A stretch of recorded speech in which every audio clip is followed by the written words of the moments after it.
இன்றைக்கி இட்லி வச்சு lunch box ரெசிபிக்கு சூப்பரான ஒரு டிஷ் எப்படி செய்கிறதுன்னு பார்க்கலாமா. ஃபஸ்ட்டு ஒரு பேனில் வந்து ஆயில் ஊற்றிக்கலாம். ஆயில் வந்து கொஞ்சம் வந்து 2 டேபிள் ஸ்பூன் அளவுக்கு ஊற்றிருக்கேன். அது கூடவே கடுகு, பெரிய வெங்காயம் ஒரு அரை பெரிய வெங்காயம் வரைக்கும் சேர்த்துருக்கேன். சேர்த்துட்டு நல்லா வதக்கிக்கலாம். கோல்டன் ப்ரௌன் கலர் அளவுக்கு வதக்கணும்ல அவசியம் இல்லை. கண்ணாடி பதத்துக்கு வதக்குனா போதுமானதாக இருக்கும். அது கூடவே ஒரு சின்ன தக்காளி சேர்த்துருக்கேன். சேர்த்துட்டு வதக்கிட்டு கொஞ்சமாக உப்பு போட்டுக்கலாம். இதில் வந்து மஞ்சத்தூள் வந்து ஒரு 1/4 டேபிள் ஸ்பூன் போட்டுட்டு கறி மசாலா சேர்த்துருக்கேன்.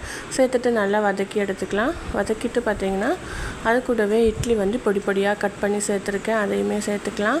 சேர்த்துட்டு நல்லா ஒரு கிளறி இறக்குனிங்கன்னா சூப்பரான லஞ்ச் பாக்ஸ் ரெசிபி வந்து ரெடி ஆயிரும்.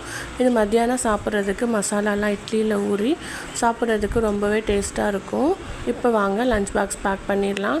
இப்போ வந்து லஞ்ச் பாக்ஸில் வச்சுட்டு நெய் பார்த்திங்கன்னா ஒரு டேபிள் ஸ்பூன் அளவுக்கு மேலே நல்லா பரவலாக தூவி விட்டுட்டு சூடாக இருக்கும்போதே வந்து லஞ்ச் பாக்ஸில் இந்த மாதிரி வச்சுட்டு க்ளோஸ் பண்ண வேணாம். வச்சுட்டு நெய் மட்டும் மேலே ஊற்றிட்டு ஒரு 10 நிமிஷம் கழித்து நீங்கள் க்ளோஸ் பண்ணி வச்சிங்கன்னா நெய் எல்லாமே இட்லியில் இறங்கிடும்.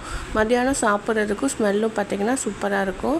நீங்கள் முன்னாடி ட்ரை பண்ணலைன்னா கண்டிப்பாக ட்ரை பண்ணி பாருங்கள். பாப்பாவுக்கு நேற்று ப்ராஜெக்ட் கொடுத்துருந்தாங்க. ஃபஸ்ட் டைம் நான் செஞ்சுருந்தேன். எப்போயுமே அவர் தான் செய்வார். ஓகே ஃப்ரெண்ட்ஸ், நெக்ஸ்ட் ஒரு இன்ட்ரெஸ்டிங்கான வீடியோவில் மீட் பண்ணலாம். பாய்.